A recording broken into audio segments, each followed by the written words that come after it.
Assalamualaikum warahmatullahi wabarakatuh. Waalaikumsalam Waalaikumsalam. Waalaikumsalam warahmatullahi warahmatullahi wabarakatuh. wabarakatuh. Kembali bersama kita di podcast Latar Cinta Tanah Air. Bersama saya Lode Hamlik dan Vivi Novianti. oke, siap Mbak Vivi. Kali ini Ya, kita akan siap, bahas siap. beberapa materi yang akan dibahas oleh beberapa narasumber kami. Oke Ya. Vivi, siapa-siapa aja narasumber kita hari ini? Dengan Bapak Laude Muhammad Aryadi dan Bapak Saifuddin dan Ibu Besadewi. Oke, selanjutnya saya serahkan ke Pak Hal. Oke, karena ada pepatah tak kenal maka tak sayang, maka kita perkenalan dulu masing-masing narasumber kita, dari mana tugasnya dan background pendidikannya mungkin. Oke, Baik. saya persilakan pertama Pak Safiuddin. Ya, terima kasih Pak Hamli, luar biasa. Ya, terima kasih ya. Perkenalkan nama saya Safiuddin.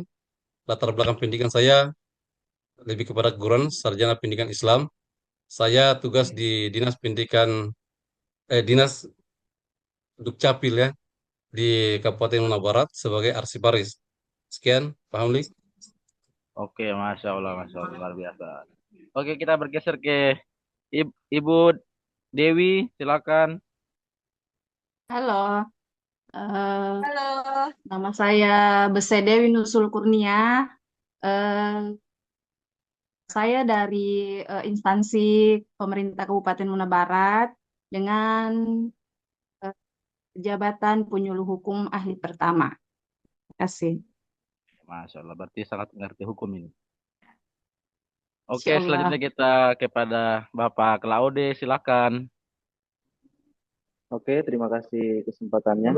Perkenalkan nama saya Laude Muhammad Haryadi, biasa dipanggil Anteng. Saya sarjana hukum, kebetulan saya bertugas di BKP SDM Konawe. Terima kasih. Iya, iya, berarti dia ngatur mutasi kayaknya ini, Bapak Claude. Oke, kali ini mungkin kita mau tahu Langsung sekitar saja. wawasan kebangsaan, bela negara, dan isu-isu kontemporer yang terjadi di dunia ASN atau di masyarakat kita saat ini. Oke, Mbak Vivi, bagaimana? Ada Oke, pertanyaan untuk pertanyaan, Bapak Ibu? oke, pertanyaan pertama. Mungkin saya serahkan ke Pak Saifuddin. Menurut Anda, apa yang dimaksud dengan wawasan kebangsaan Indonesia? Iya. Terima kasih Bu Vivin.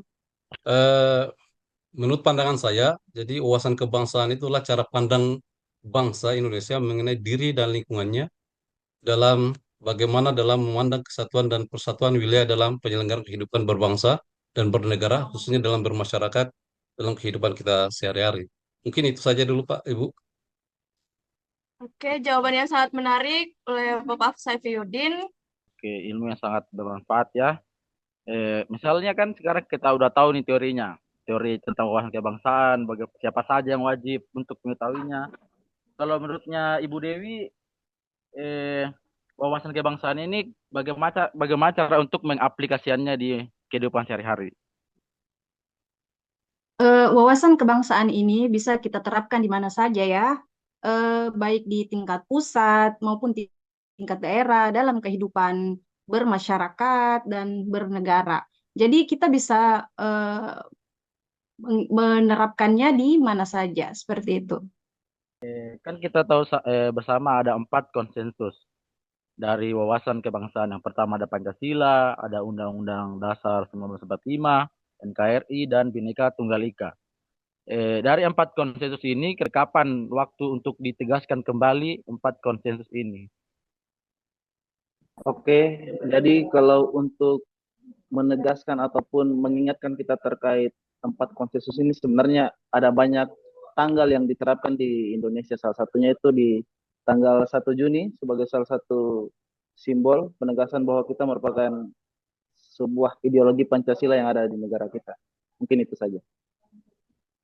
Terima kasih jawabannya. Kalau dari bapak-bapak ini, dari pengalaman wawasan kebangsaan ini di tempat kerja pernah dialami mungkin? Pernah diterapkan langsung kepada masyarakat? Sebenarnya dalam penerapannya di konsensus kebangsaan ini sebenarnya banyak. Tapi kalau kita mau ambil salah satu contoh saja kan bisa terkait bagaimana kita di BKPSDM ini bagaimana tidak membeda-bedakan, bagaimana tidak dan selalu bagaimana bersikap adil dalam melakukan pelayanan tanpa ada membedakan apa statusnya sebagai apa ataupun dia sebagai apakah dia sekaya apa. Karena kalau seandainya kita secara tidak langsung membeda-bedakan ataupun mendiskriminasi orang-orang seperti itu ya, otomatis kita tidak akan bisa menerapkan apa itu konsensus yang ada itu. Betul. Mungkin yang paling dekat dengan masyarakat mungkin Bapak Safyudin mungkin yang di Dukcapil ya. Eh, Pernah Bapak terapkan enggak ini wawasan kebangsaan kepada masyarakat? Ya. Saya kira untuk pelayanan kita di Capil khususnya itu memang tidak lepas dari wawasan kebangsaan ini. Khususnya misalnya kita berbicara bagaimana kemudian kebinekaan itu, kemudian kita bicara bagaimana Pancasilesnya kita. Artinya di sini kita bisa terapkan salah satunya bagaimana tidak adanya diskriminasi dalam pelayanan. Karena pelayanan itu atau pelayanan masyarakat itu butuh. Seluruh masyarakat membutuhkannya. Terima kasih. Ibu Dewi ada mau ditambahkan atau ada pengalaman selama Ya, bertugas? sama saja sih. Ya, sama saja sebenarnya Iya. tidak membeda-bedakan. Soalnya di bagian saya itu karena kami selalu menerima masyarakat yang datang ke ruangan saya khususnya karena kami itu pelayanan di bidang kesejahteraan masyarakat ya. Menarik sekali tadi kita membahas seputar wawasan kebangsaan Indonesia dari beberapa narasumber kita. Menurut Ya. Ibu, apa yang dimaksud bela negara itu, Bu? Ya, menurut saya itu bela negara itu sikap dan perilaku warga negara yang dijiwai oleh kecintaannya kepada Negara Kesatuan Republik Indonesia berdasarkan Pancasila, Undang-Undang Dasar 1945, dan menjamin kelangsungan hidup bangsa dan negara. Tadi Ibu bilang merupakan sikap dan perilaku warga negara. Berarti penting untuk kita Ya. semua untuk melakukan bela negara tersebut. Nah, Ya, pertanyaan betul. saya, mengapa bela negara itu penting dilakukan untuk seluruh warga negara Indonesia? Coba Bapak Safiuddin bisa menjawab. Terima kasih Bu Vin atas pertanyaannya. Ya. Jadi mengapa kemudian bela negara itu penting untuk dilakukan oleh setiap warga negara? Saya kira memang bela negara itu memang penting. Bagaimana kemudian kita mempertahankan kedaulatan negara kita, menjaga keutuhan wilayah NKRI kita, dan melindungi bangsa dari ancaman, gangguan, hambatan, dan tantangan, baik dari dalam ataupun dari luar. Bagaimana kemudian keadaan sekarang ini, eh, banyak sekali kejadian-kejadian di tengah masyarakat, yang kemudian itu menjadi tantangan buat kita sebagai perekat bangsa. Saya kira itu, Bu. Di era digital ini kira-kira bentuk bela negara kita seperti apa? Setelah kita tidak perlu berperang. Kalau untuk di era digital kita sendiri, Pak Hamlik, kalau menurut saya itu bagaimana caranya kita tidak selalu terbawa arus dari isu hoax ataupun macam isu-isu sara yang sifatnya itu dapat menyimpang ke arah ranah ujaran kebencian mungkin atau sifatnya agamais yang akan membuat kita berbeda keyakinan yang sifatnya memang memecah belah seperti itu. Menurut Bapak, siapa saja yang bertanggung jawab melakukan pengawasan, pemantauan, dan penindakan terhadap akun media sosial ASN yang terindikasi menyebarkan konten negatif tersebut? Jadi kalau untuk ditanyakan siapa saja yang berhak untuk mengawasi, seperti yang saya sampaikan tadi, sebenarnya semua berhak untuk mengawasi.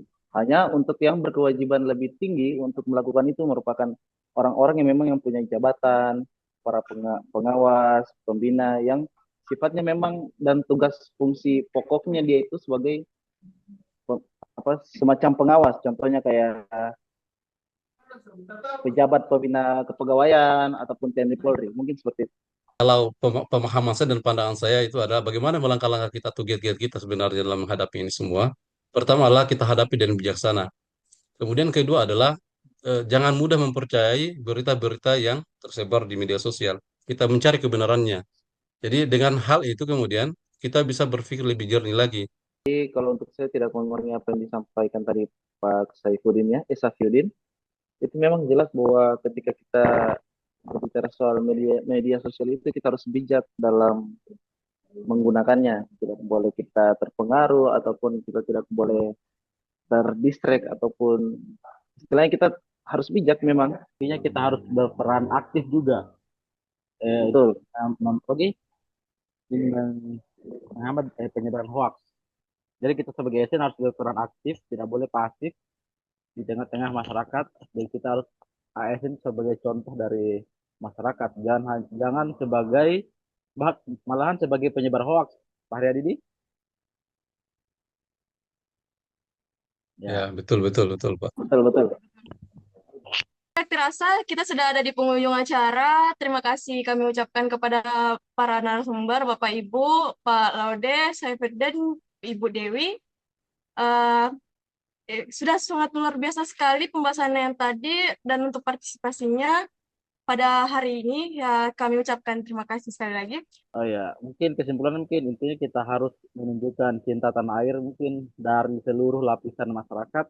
Mungkin lebih terkhusus mungkin kita sebagai ASN mungkin harus lebih menunjukkan cinta tanah air, bahwa kita ini memiliki wawasan kebangsaan yang bagus dan memiliki perilaku-perilaku yang dapat membantu negara atau bangsa Indonesia lebih maju lagi. Oke, mungkin terima kasih kepada seluruh narasumber. Semoga pendengar juga dapat mengambil manfaatnya dan kita lebihnya juga. Semoga kedepannya lebih baik. Semoga kita menjadi penopang Indonesia Emas. Mungkin Pak Safia? Ya, sama, betul. Oke, cukup sekian. Saya tutup dengan terima kasih. Wassalamualaikum warahmatullahi wabarakatuh. Waalaikumsalam warahmatullahi wabarakatuh. Waalaikumsalam warahmatullahi Waalaikumsalam warahmatullahi wabarakatuh. Selamat berpuasa. Ya.